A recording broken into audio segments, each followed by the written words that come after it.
नमस्कार, मैं हूं आपके साथ प्रिया। आप देख रहे हैं TTN 24 न्यूज। आज की खबरों की शुरुआत कुछ बड़ी खबरों के साथ। हमारी नई औद्योगिक नीति में केंद्र ने बस्तर है, जिसमें खनिज संसाधन और प्रचुर प्राकृतिक संपदा में भरा ये इलाका विकास की विपुल संभावनाएं अपने भीतर समेटे है। माओवाद बस्तर के विकास की राह में कांटे की तरह चुभ रहा है और नक्सलवादी आतंक ने बस्तर में विकास को जकड़ कर रखा है। हमने संकल्प लिया कि बस्तर को मुख्य धारा में लाएंगे और उसे विकसित छत्तीसगढ़ की केंद्रीय धुरी बनाएंगे।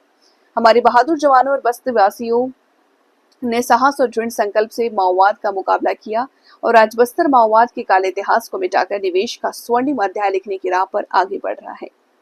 और आज के इस इन्वेस्टर कनेक्ट में 52,000 करोड़ के हम लोगों को एमओयू प्राप्त हुए हैं। इसमें एनएमडीसी का भी है, रेलवे के सेक्टर का भी है, सड़क है, प्राइवेट निवेश भी है और इसके लगने से यहाँ पर हजारों हमारे बेटा बेटियों को रोजगार मिलेगा। पर्यटन को भी हम लोग उद्योग का दर्जा दिए हैं और जैसे हमने कहा कि पर्यटन की अपार संभावना है और सौभाग्य है बस्तर का कि यहाँ का धुड़मारास जो राष्ट्रीय पर्यटन संस्थान है तो बेस्ट विलेज के रूप में धुड़मारास का चयन हुआ है। तो होम स्टे वगैरह खूब यहाँ पर पॉपुलर है आपके बस्तर में, तो उसको भी हम लोग उद्योग का दर्जा दिए हैं। आगे होम स्टे को भी हम लोग आगे बढ़ाने वाले हैं। तो इस तरह से नक्सल मुक्त होगा तो यहाँ पर दिल्ली, मुंबई, बेंगलुरु, रायपुर में इन्वेस्टर कनेक्ट के बाद हम लोग पिछले दिनों विदेश भी गए थे।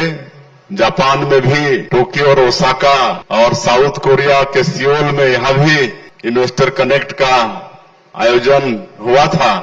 उसके बाद आपके जगदलपुर की पावन धरती में इन्वेस्टर कनेक्ट का आयोजन आज किए हैं और वहां भी जापान और साउथ कोरिया में भी अच्छी संख्या में उद्यमी उपस्थित हुए थे, जिसमें कई हमारे भारतीय भी हैं जो वहां के उद्यमों के साथ मिलकर उद्यम खड़ा किए हैं। तो बड़ा गौरव होता है कि विदेशों में भी हमारे भारतीय लोग उद्योगपति के नाते, बड़े बड़े इंजीनियर के नाते, इस सब के नाते मिलते हैं।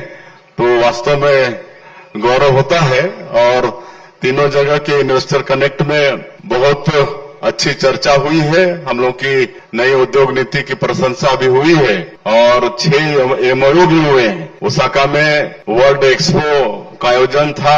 हर 5 साल में वर्ल्ड एक्सपो होता है विश्व के किसी न किसी देश में। तो इस साल जापान के ओसाका में वर्ल्ड एक्सपो का आयोजन था, जिसमें एक सप्ताह हमारे छत्तीसगढ़ को भी मिला था, 24 से लेकर 30 तारीख तक। और एक सप्ताह के वर्ल्ड एक्सपो में हमारे छत्तीसगढ़ का जो